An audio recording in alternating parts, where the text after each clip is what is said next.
So ito guys yung ating kinayod na papaya. Bali 4 na papaya to. Kung meron kayong parang papaya maker. Ano ba yung papaya maker ba? Achara maker. Yan.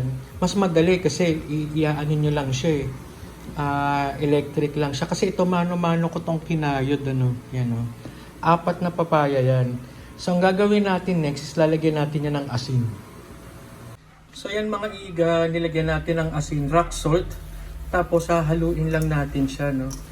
Pakakatasin lang natin siya at pipigain natin siya para lumabas yung kanyang papaklang lasa.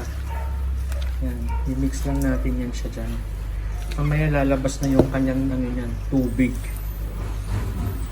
Yan.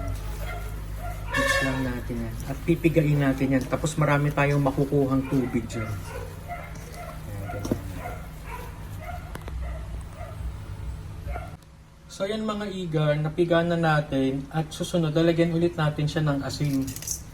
Para mas mawala yung dakta niya ulit. Tapos aanin natin siya.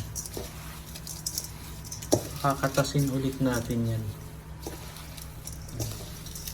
Lalamasin lang natin siya sa asin. Para mawala talaga yung dakta niya. Yan. So ito yung ginawa natin guys. Ilagyan lang natin yan ng carrots, bell pepper at pasas. So, ganyan lang siya. At gagawa tayo ng solution. So, okay na ito. Yan na lang natin siya.